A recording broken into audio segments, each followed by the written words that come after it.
Olá, eu sou o professor Gabriel Massalai e hoje falaremos sobre a legislação tributária e a sua aplicação dentro do nosso ordenamento.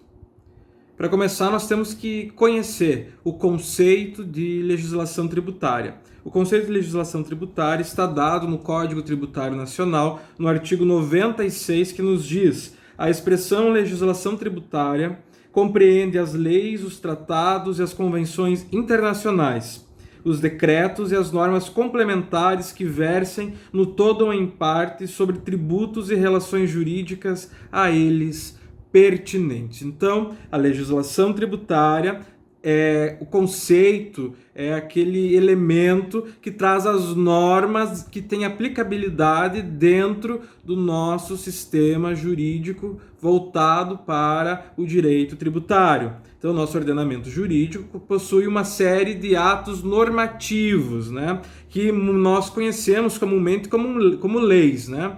Então, nós costumamos dizer, nos referirmos, então, à promulgação de leis, mesmo se tratando de outros atos. Mas, nesse momento, nós precisamos compreender exatamente a quais atos normativos estamos nos referindo, já que nós não estamos falando apenas de lei no sentido estrito, mas também de outros atos de matérias tributárias ou que sejam pertinentes à matéria tributária, áreas correlatas e que tenham uma aplicação imediata. Por exemplo, as normas de contabilidade, elas têm aplicação imediata dentro do sistema tributário nacional. Podemos pensar também nas normas de direito administrativo, as normas de direito civil, quando nós falamos da compra e venda de um bem imóvel, precisam ser observadas as normas do direito civil, porque quem trata da matéria de compra e venda de bens imóveis é o direito civil, o direito notarial, o direito registral, né? E isso vai repercutir no mundo dentro da esfera do direito tributário, porque nós estaremos falando então da incidência do ITBI, né? Ou nós estaremos falando do ITCMD dentro da causa mortis, né? Nós precisamos, então, de outros ramos do direito para responder às nossas demandas. Quando nós vamos falar do lançamento, nós precisamos observar procedimentos que são contábeis, procedimentos que são administrativos, que não são totalmente do direito, mas que são outorgados por outros componentes, mas que repercutem dentro do direito. Então, nós precisamos observá-los. O artigo 96, então, traz uma série de normas, uma série de espécies normativas que compõem a legislação tributária. O primeiro elemento, e a mais conhecida, é propriamente a lei. A lei está, então, transcrita no artigo 97 do Código Tributário Nacional. E nós temos, então, nós já estudamos os princípios do direito tributário, dentre eles o princípio da legalidade, porque o administrador público ele está obrigado a fazer tudo aquilo que a lei determina que se faça e está autorizado também a fazer apenas aquilo que a lei determina que ele pode fazer. Então ele está preso realmente ao cumprimento da lei. Por isso, a lei é a fonte principal que nós temos dentro do direito tributário. Nós estudamos isso nas fontes do direito tributário. E muitas matérias dependem unicamente da edição de leis para a instituição, extinção, majoração, redução de tributos, definição de fato gerador, das obrigações que vão surgir, fixação de alíquota, base de cálculo, cominação de penalidade em infrações cometidas, hipótese de exclusão, suspensão e extinção de créditos tributários, dispensa ou redução de penalidades. Tudo isso está expresso, manifesto lá no artigo 97 em seus incisos. É importante que você faça a leitura deste artigo e anote, faça marcações, porque ele é de suma importância para o seu estudo, para o êxito, então, do seu estudo. As leis, elas trazem, então, matérias que lhes são únicas, pertinentes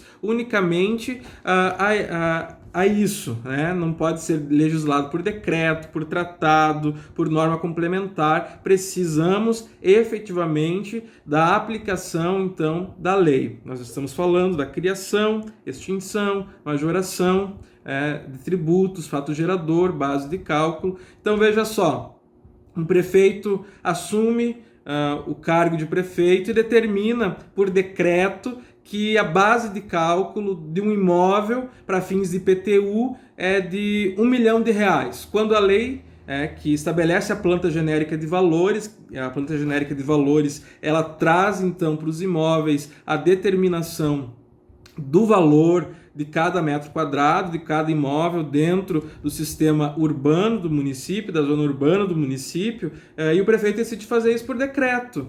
Ele está agindo totalmente ao arrepio da lei, ele está desrespeitando a legislação, porque o artigo 97 determina que a base de cálculo, né, precisa ser determinado por lei, né? Não pode, então, ser determinado por decreto.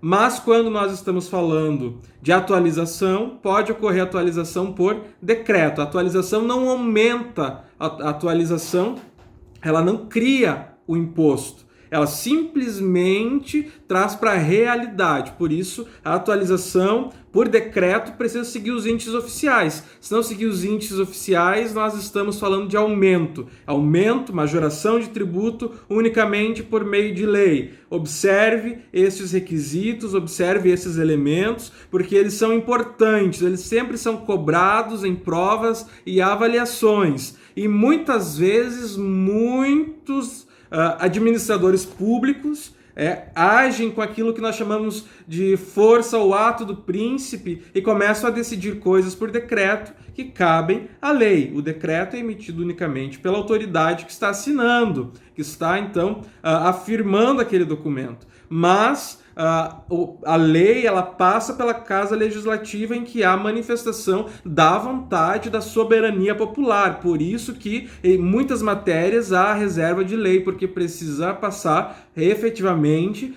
pelo debate dentro de uma casa de leis. Dentro da esfera do município, nós estamos falando, então, da Câmara dos Vereadores, no Estado da Assembleia Legislativa e do Congresso Nacional na esfera nacional. Então, observe isso, que é de suma importância. Depois nós temos o artigo 98, que nos traz os tratados e as convenções internacionais, né? São elementos, são acordos firmados entre o Brasil e outros países, né? Nós podemos observar que o artigo 98 nos diz: os tratados e as convenções internacionais revogam ou modificam a legislação tributária interna, ou seja, a lei que está vigente dentro do país, né? Então, um documento firmado fora do Brasil pode repercutir, pode alterar ou revogar, modificar a legislação nacional e serão observados pelo que lhes sobrevenha. Então, nós podemos observar que existem legislações internacionais que surgem com o intuito de regular, especialmente a fiscalização, evitar bitributação, o bis in idem, que se pague, então, muitos impostos pelo mesmo ato. Nós sempre vamos revogar a legislação interna para aceitar aquela externa que trate de matérias também observadas pela legislação interna, desde que cumpridos rituais. Não é porque o presidente ou o ministro autorizado assinou o tratado internacional que automaticamente ele tem aplicabilidade no território nacional. Ele tem um trâmite a ser seguido dentro da Casa Legislativa, dentro do governo brasileiro, para que ele tenha uma aplicabilidade direta, então, para as nossas vidas. Precisamos, então, observar estes elementos para termos, então, sucesso na nossa aprovação, no nosso estudo, naquilo que nós estamos determinados a fazer. Depois nós temos o artigo 99, que fala, então, dos decretos, né? Os decretos são atos normativos emanados por uma autoridade sem passar pela Casa Legislativa. Então, o artigo 99 nos diz: o conteúdo e o alcance dos decretos restringem-se aos das leis em função das quais sejam expedidos, determinados com observância das regras de interpretação estabelecidas nesta lei. Bom, nós temos algumas observações aqui quanto ao decreto. O decreto, ele sempre vem em virtude de uma outra lei. Então, o decreto, ele normatiza, ele regulamenta uma lei em sentido estrito. O decreto, ele vem para facilitar, então, a aplicabilidade prática da lei. E ele regulamenta os papéis dentro dessa relação jurídica, né? Então, vamos observar primeiro que não podemos inovar por meio de decretos. Nós precisamos da legislação, da lei propriamente dita, para depois termos um ato apenas regulamentando aquela lei. É algo, então, que foge daquilo que nós tínhamos quando nós inovamos com a lei. Quando nós inovamos com a lei, nós podemos criar, desde que observados os limites constitucionais para não cairmos em uma inconstitucionalidade. Precisamos observar, então, os limites e aquilo que a lei determina na Constituição, aquilo que a nossa lei maior determina, para que não tenhamos nenhum problema. Mas quando estamos falando de decreto, ele é resumido, ele não é algo que inova no ordenamento jurídico, ele simplesmente esclarece e torna mais fácil a aplicabilidade, então, do direito determinado dentro de uma lei. E ele tem, então, limites quanto ao conteúdo e quanto ao alcance dessas leis. Veja só, além disso, nós temos no final do artigo 99 uma observação. Com observância das regras de interpretação estabelecidas nesta lei. Então, sempre os decretos precisam observar o sistema de interpretação que nós vamos ver mais à frente, que é determinado pela nossa legislação tributária, que visa garantir ao contribuinte que ele não será prejudicado, garantir ao fisco que o fisco receberá os tributos conforme a determinação legal e que ninguém será, então, abusado nessa relação. Ninguém será, então, alvo de abuso dentro desse sistema normativo. Depois nós temos o artigo 100 do Código Tributário Nacional, que nos fala sobre as normas e os atos complementares. E eles servem, então, para facilitar ou para aclarar a aplicação da lei já regulamentada por decreto. Eles podem se dividir, então, em atos normativos, que são realizados por autoridades administrativas, são orientações, são determinações provenientes, então, do poder administrativo, daquele que é o gestor, daquela esfera de governo. Depois nós temos as decisões administrativas que são tomadas em processos administrativos que observam a lei de processo administrativo, observam a Constituição Federal quanto ao contraditório, a ampla defesa, e as decisões que são provenientes podem então ser utilizadas como normas complementares para casos análogos, semelhantes, ou para casos que vão então se repetindo.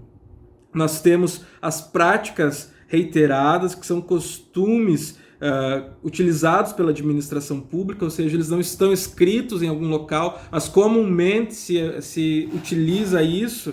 Então, em muitos locais nós temos expedientes especiais em alguns horários para se fazer algumas atividades. Época de IPTU, por exemplo, se prorroga as atividades, se cria um costume próprio para que a prefeitura funcione uma hora mais cedo e não feche ao meio-dia e funcione até uma hora mais tarde. Para quê? Para que se possa, então, realizar o atendimento adequado. A lei não diz isso, a lei não determina que isso ocorra, mas é um costume da administração fazer. E não há prejuízo por isso, muito pelo contrário, há então um ganho porque o aumento dos contribuintes provavelmente seja sentido ou seja notado. Depois nós temos os convênios, que são realizados como forma de colaborar com a fiscalização dos tributos. É o que a União faz com os municípios com relação ao ITR, em que ela firma um convênio, porque ela não consegue fiscalizar todos os imóveis rurais e o município acaba fiscalizando sempre nos termos daquele convênio. Então, o convênio é uma forma de legislação, porque havendo necessidade de discutir alguma situação própria, haverá necessidade de visitar novamente esse convênio para ver os termos previstos para aquilo, para saber a autonomia, para saber até onde vão os poderes, para saber o que pode e o que não pode fazer em determinadas situações. Então, nós estamos falando essencialmente do que os convênios eles nos trazem. Faça a leitura do artigo 100 e você vai encontrar todos esses elementos lá demarcados. Não esqueça de fazer a leitura no seu código e marcar para que você possa, então, conhecê-lo melhor e utilizá-lo com mais segurança.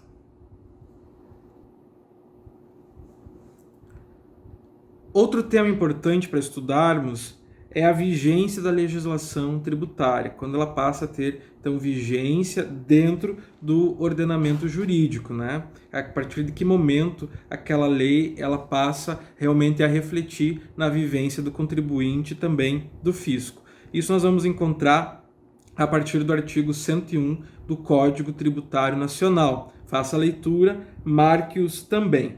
A vigência ela está separada em dois elementos distintos, que é o tempo e o espaço. Vamos começar pelo espaço. Com relação ao espaço, nós temos o artigo 102 do Código Tributário Nacional, que nos orienta como funciona, então, a aplicabilidade da legislação neste caso.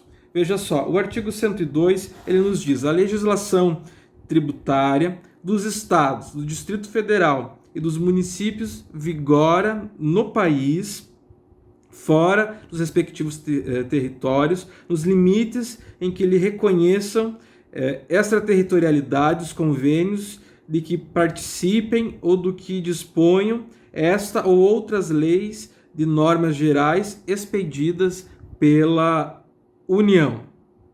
Veja só, a primeira coisa que nós temos que perceber é que o CTN ele adota o princípio da territorialidade. Então, cada ente tem possibilidade de legislar dentro do seu território. Vamos pensar, por exemplo, no município. Ele vai legislar unicamente dentro dos limites estabelecidos pela lei estadual que cria o município. O município em que você mora é criado por meio de uma lei estadual, mais recente, mais antiga, mas que determina os seus limites, onde começa e onde termina o município que você mora. Digamos que o seu município se chame X, né? Então, dentro do município X, a aplicabilidade da lei municipal é plena, né? Nenhum outro município vai interferir nisso.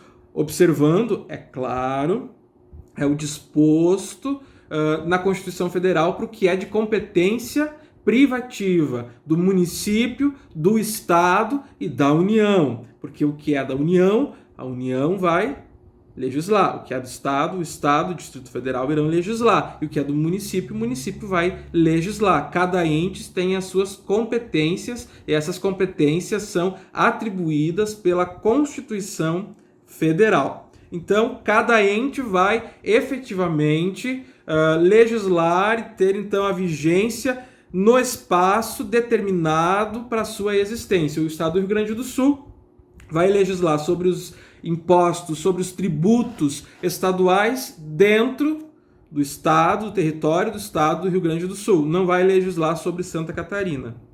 Não vai legislar sobre São Paulo, apenas sobre o Rio Grande do Sul. Preste atenção que a possibilidade de prorrogação dessa extensão de aplicabilidade, pensando no princípio, na ideia de extraterritorialidade dada pelo artigo 102, onde por meio de convênio poderá ocorrer a aplicação daquela legislação dentro de outra esfera geográfica.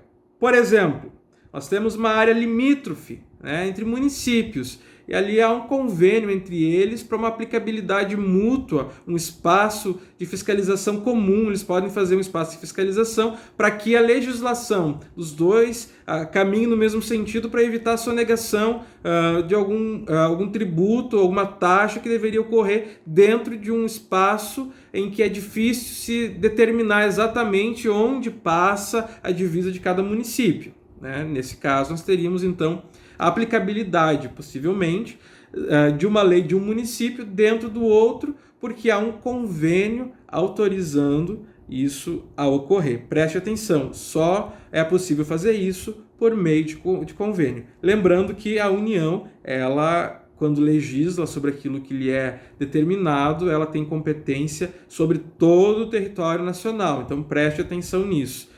Esse princípio da territorialidade, ele vai determinar aquilo que é de competência dos municípios e dos estados e do Distrito Federal, não necessariamente da União. Obviamente, a União não vai legislar sobre os impostos que estão nos imóveis dos Estados Unidos, né? Assim como o município de Juí não vai legislar sobre os imóveis, o IPTU de Santa Rosa não vai legislar sobre os imóveis de Panambi com relação ao IPTU, ou seja, a competência se resume ao local, ao espaço onde ocorra, então, onde ocorra aquele fato gerador, né? Onde ocorra, então, a legislação com relação ao município, ao estado ou ao Distrito Federal. Depois nós temos também a vigência da lei com relação ao tempo.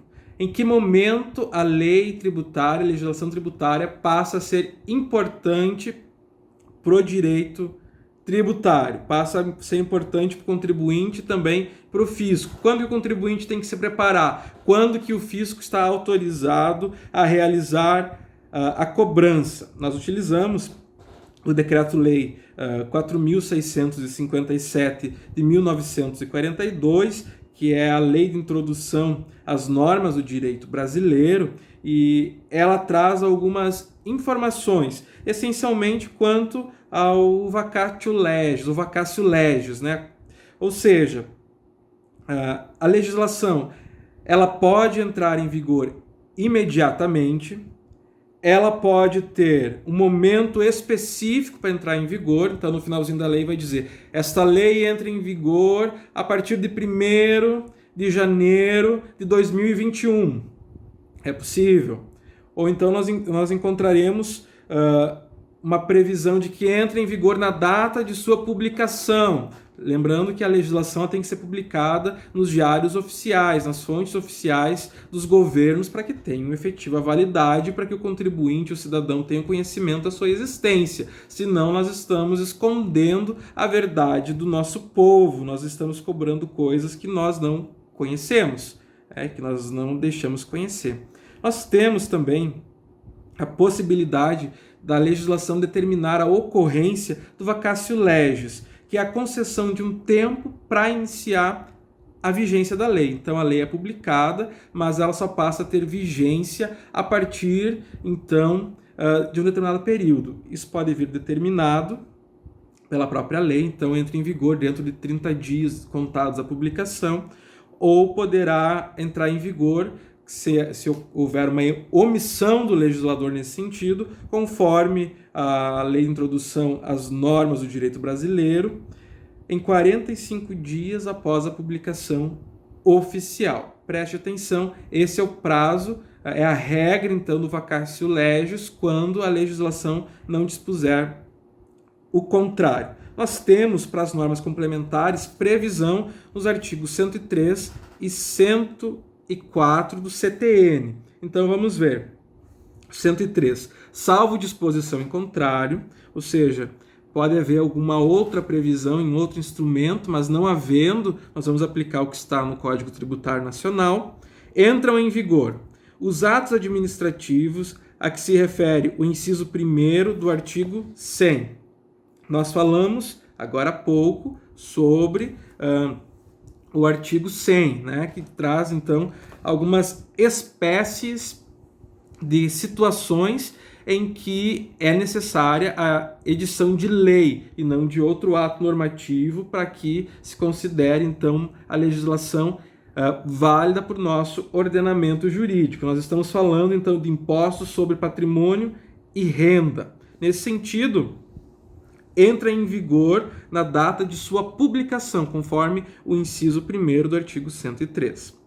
Veja só, as decisões que se refere o inciso 2º do artigo 100, quanto a seus efeitos normativos, 30 dias após a data de sua publicação. Então, nós estamos falando do artigo 100, inciso 2º, que nos diz as decisões dos órgãos singulares ou de coletivos de jurisdição administrativa a que a lei atribua eficácia normativa. Veja só, isso entra em vigor 30 dias após a data da publicação.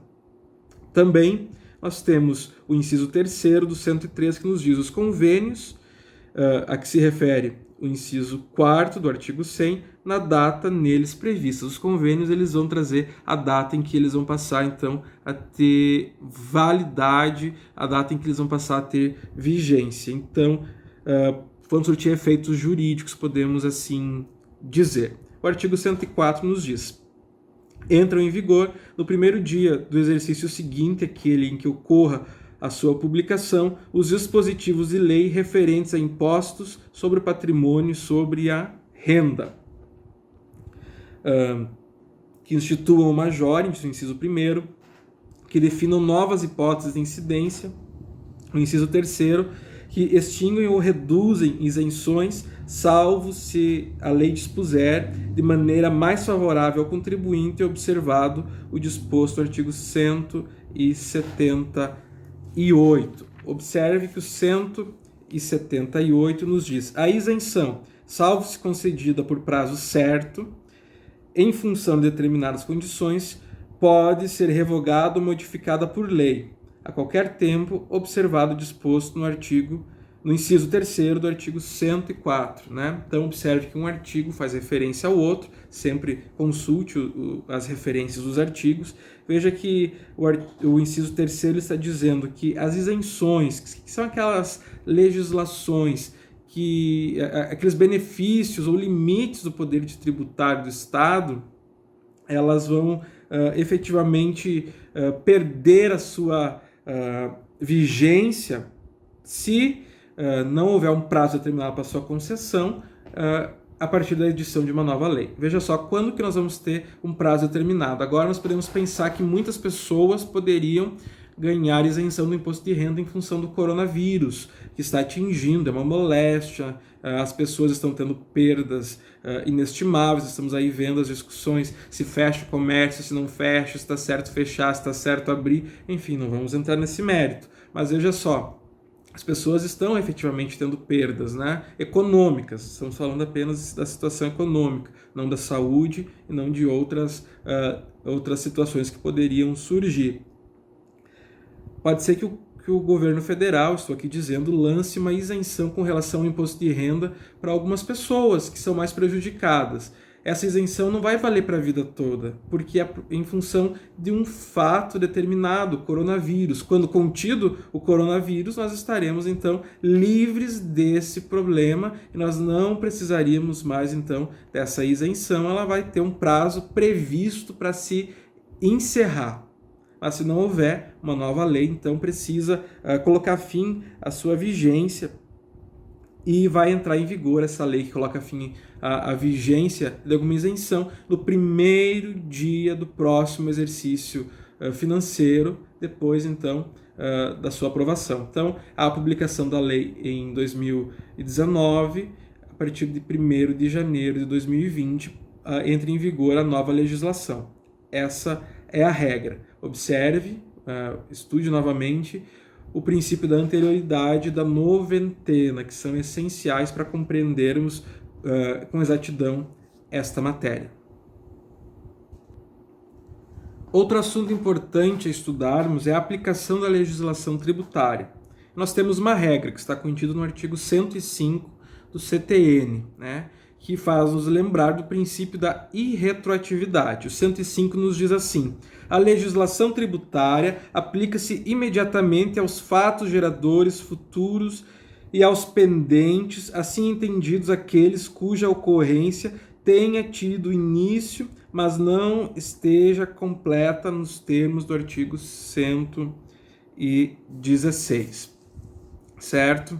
Veja só, a legislação tributária, ela vai se aplicar a partir da sua publicação. Ela não retroage. Essa é a regra. Ou seja, se um município, eventualmente, a propriedade de imóvel urbano não tenha legislação determinando que é fato gerador para a ocorrência do IPTU, a partir da edição dessa lei, é possível, então, que haja aplicabilidade dela, mas essa aplicabilidade não vai retroagir. Digamos que nós estamos falando de um município que não haja, então, legislação estabelecendo a propriedade de imóvel urbano como fato gerador do IPTU. Então, hoje, digamos que nós estamos em abril de 2020, ocorre a tramitação e a publicação desta lei, então, trazendo ao mundo jurídico a possibilidade e a determinação para que ocorra a cobrança, o lançamento de IPTU dos imóveis urbanos dessa cidade. Essa legislação, por força da vigência no tempo, só vai entrar em vigor em 1º de janeiro de 2021. Observe que todos os tributos, todas as possibilidades anteriores, todos os fatos geradores que eventualmente tenham ocorrido, nós não podemos falar exatamente de fato gerador aqui, porque não havia hipótese de incidência, mas todas as situações que caracterizam agora o tributo, a propriedade do bem imóvel urbano, que ocorreu antes da vigência desta lei, não pode ser cobrado, porque a lei não pode retroagir. A lei ela só é aplicada para os fatos futuros, os fatos pretéritos estão preservados, com exceção daquilo que está previsto no artigo 106, que vai nos trazer, então, a aplicabilidade da lei tributária a casos pretéritos. Veja só, a lei aplica-se a ato ou fato pretérito, inciso 1º, em qualquer caso, quando seja expressamente interpretativa, excluída a aplicação de penalidade à infração dos dispositivos interpretados. Então, o inciso 1º nos fala que, em qualquer caso, quando a nova legislação ela tem apenas um efeito interpretativo, ou seja, ela explica a aplicabilidade de uma lei que já estava vigente. Ela apenas está explicando a lei. Depois nós temos o inciso 2º, que nos fala, então, de tratando-se de ato não definitivamente julgado. Então aqui nós estamos falando de uma situação em que há um processo administrativo pendente de julgamento, ou seja, não tem uma decisão ainda, e há uma retração da lei, a lei passa a agir no passado em função unicamente do interesse do contribuinte, porque é mais benéfica ao contribuinte, então ela vai ter aplicabilidade.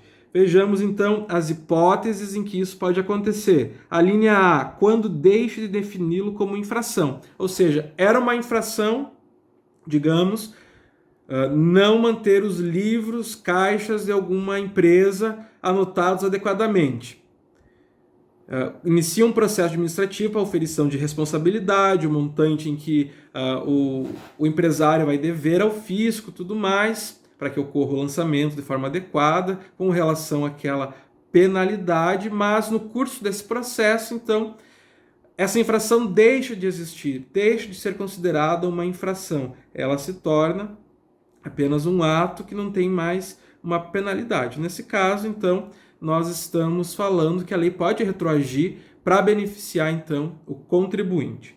O B nos diz, quando deixe de tratá-lo como contrário a qualquer exigência de ação ou omissão, desde que não tenha sido fraudulento e não tenha implicado em falta de pagamento de tributo, quando alguma situação deixar de ser ilegal e não seja simplesmente para o benefício daqueles que se omitiram ou se negaram, em outras palavras, sonegaram o pagamento, então, dos tributos. Nesse caso, nós estamos falando, então, que a lei pode retroagir em função do benefício, então, do nosso contribuinte.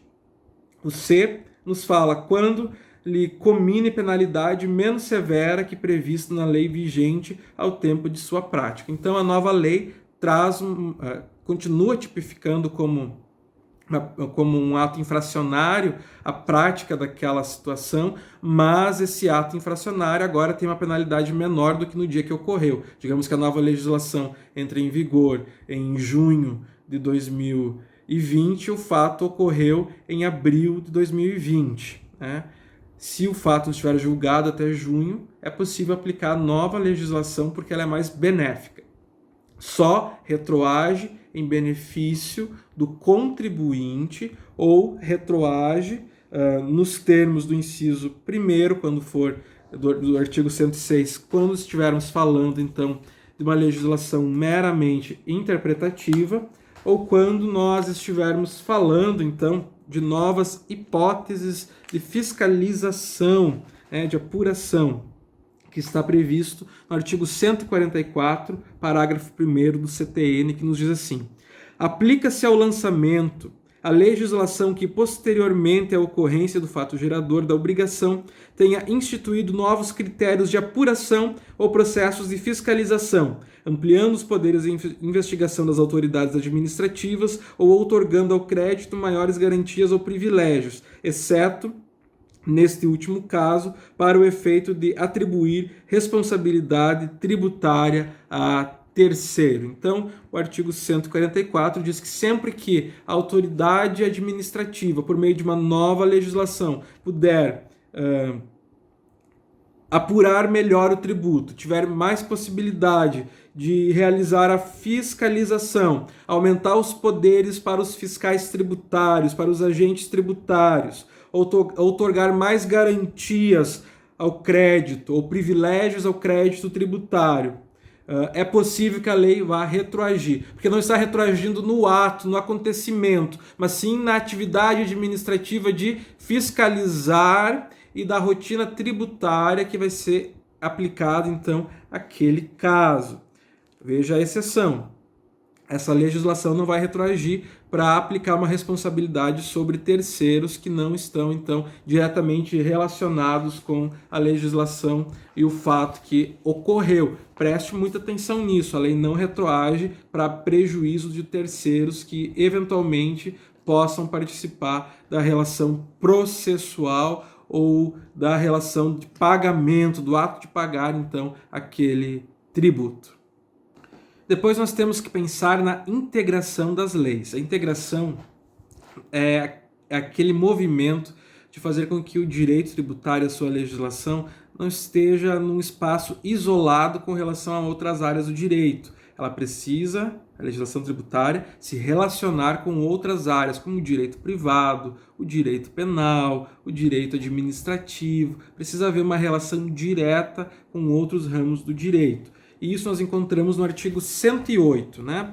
Que o artigo 108 ele traz hipóteses ou situações em que pode existir uma omissão na atividade legislativa, ou seja, uma lacuna na lei. Você vai ver aí, o advogado encontrou uma brecha na lei. O advogado encontrou, o juiz achou um local para aplicar a lei de forma diferente, né? Então, isso vai ocorrer quando a lei não for suficiente para resolver aquele caso. E esse artigo 108 é aquele que dá voz às nossas fontes do direito tributário, que nós já tratamos nos nossos estudos. Importante que você revise e entenda cada um dos casos que aqui estão listados. O artigo 108 nos diz: ainda sobre a integração da legislação tributária, observe que nós estamos falando do artigo 108 e ele traz 2 parágrafos importantíssimos. O primeiro diz: o emprego da analogia não poderá resultar na exigência de tributo não previsto em lei. Então, a criação de tributo se dá unicamente por lei. A analogia, que é a análise e apreciação de casos semelhantes, podemos pensar até na jurisprudência nesse ponto, vai se dar apenas para a resolução de conflitos, mas nunca para criar um tributo. Não pode o juiz criar um tributo. O tributo é criado pela legislação, ou seja, criado pelo poder legislativo. O parágrafo 2º diz que o emprego da equidade não poderá resultar na dispensa do pagamento de um tributo devido. Então, a justiça, o bom senso que a equidade nos traz, faz com que os tributos sejam pagos. Ele não vai desobrigar ninguém a pagar tributos. Isso é muito importante. Esses 2 parágrafos sempre são objetos de questionamento nas provas de pergunta, nos certames que nós vamos realizar ao longo da nossa vida. Depois disso, nós temos a interpretação da legislação tributária. Nós temos a possibilidade legal de algumas interpretações. Elas estão previstas, então, também no nosso Código Tributário Nacional. Vamos pensar no artigo 109 do Código Tributário, que nos diz: os princípios gerais de direito privado utilizam-se para pesquisa de definição do conteúdo e do alcance de seus institutos, conceitos e formas, mas não são para definição dos respectivos efeitos tributários. Então, nós estamos falando da aplicação do direito privado, direito civil, direito empresarial, direito de família, direito do consumidor, dentro do direito tributário. Ele é importante, o direito privado, para definir as questões com relação ao dia a dia. Nós estamos falando de uma doação, lá para o ITCMD, o Imposto Causa Mortes e Doação. Quem vai definir o que é doação? Direito civil. Quem vai definir o que é morte? Para o direito, é o direito civil que vai definir, para os fins do ITCMD. A compra e venda vai ser definida, então, pelo direito civil, para ser aplicado depois pelo direito tributário. São situações, então, especiais que nós estamos verificando aqui na legislação. Quem vai definir é o ramo de onde esse instituto, essa situação se dá, Mas os efeitos tributários não, eles vêm da legislação tributária. Veja só, o artigo 110 nos diz: a lei tributária não pode alterar a definição, o conteúdo e o alcance de institutos, conceitos e formas de direito privado utilizados expressa ou implicitamente pela Constituição Federal, pelas constituições dos estados ou pelas leis orgânicas do Distrito Federal ou dos municípios para definir ou limitar competência tributária. Então, nós vamos verificar que o direito tributário ele não altera aquilo que o direito civil estabelece. Então, nós temos uma aplicação, uma interpretação conjunta do direito civil com o direito tributário. Então, você vai ver, por exemplo, que a pessoa procura o advogado para fazer um inventário e receber os bens que lhes são por direito, por herança. Mas para que isso possa ocorrer, o inventário é um ato dado pelo direito civil, mas para que isso se dê de forma legal, precisa haver o recolhimento dos tributos pertinentes àquele caso. Essencialmente, o ITCMD, em alguns casos, em função de cessão de compra e venda de direitos hereditários, poderá ocorrer a incidência também do ITBI. Observe que a legislação vai se aplicar em conjunto, o direito civil e o direito tributário. Nós temos no artigo 111 um elemento essencial que sempre cai em provas. Diz assim: interpreta-se literalmente a legislação tributária que disponha sobre suspensão ou exclusão do crédito tributário. Nós vamos ver mais à frente o que é a suspensão e o que é a exclusão de um crédito tributário. Mas sempre que nós estamos falando de algo que exclui ou suspende a possibilidade do Estado, do município, da União, do Distrito Federal, do fisco receber alguma coisa, havendo suspensão ou a exclusão do crédito tributário, essa interpretação precisa ser literal. Não pode, então, ter a façanha ou o desejo de expandir, de aumentar, de aplicar a outros casos, de criar hipóteses diferentes. Simplesmente precisa ser aplicado tal e qual o texto legislativo. Nós estamos falando, então, de uma aplicação literal, restritiva daquilo que a legislação nos traz. O mesmo ocorre com a outorga de isenção, por exemplo, aqueles aposentados que possuem ou passaram por algum tratamento de câncer, eles têm isenção do imposto de renda. Muitos municípios têm isenção do IPTU para as pessoas que são portadoras de câncer ou de outras moléstias graves.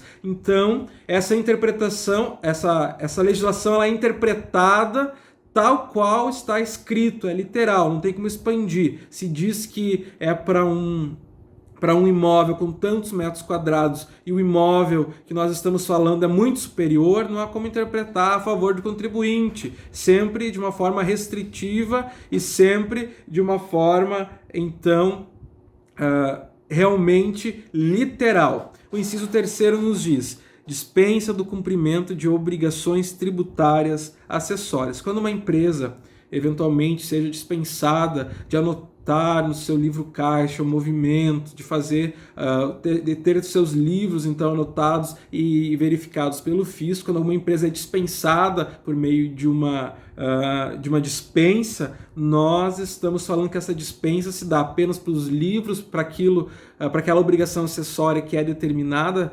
especificamente na legislação e só para aquela empresa. Não abre um parâmetro para outras empresas, um precedente, não é isso. Simplesmente é uma aplicação literal do texto. Então, o texto ele se interpreta com relação ao direito civil, ele se interpreta de forma conjunta, a legislação tributária se interpreta de forma literal, e quando houver dúvidas com relação à aplicabilidade de penalidades, nós temos o que nos diz o artigo 112. A lei tributária que define infrações ou lhe comina penalidades interpreta-se de maneira mais favorável ao acusado em caso de dúvida quanto à capitulação legal do fato, a natureza, as circunstâncias materiais do fato, a natureza ou extensão de seus efeitos, a autoria, imputabilidade ou punibilidade, a natureza de penalidade aplicável ou a sua graduação. Então, estamos falando de uma situação ilegal, de um crime tributário, ou de uma infração tributária, e que surge uma dúvida. Lembrando sempre, quando nós falamos de penalidades, in dubio pro réu, ou seja, na dúvida sempre a favor do réu. Então a legislação diz assim: a lei tributária que define infrações ou lhe comina penalidades interpreta-se de maneira mais favorável ao acusado, não ao fisco. O fisco tem privilégios com relação ao crédito, com relação a garantias com relação ao crédito tributário, ele pode fiscalizar, ele pode entrar na empresa, ele pode ver documentos, pode solicitar isso ou aquilo, mas ele não pode interpretar a seu favor quando nós estamos diante de uma penalidade. Sempre, então, a favor do contribuinte. Na dúvida, a favor do contribuinte é o que nos ensina o artigo 112. Muito bem, agradeço a você que está me assistindo. Curta, compartilhe, divulgue este material e ajude, então, a fazermos as nossas aulas cada vez mais frutíferas. Um grande abraço.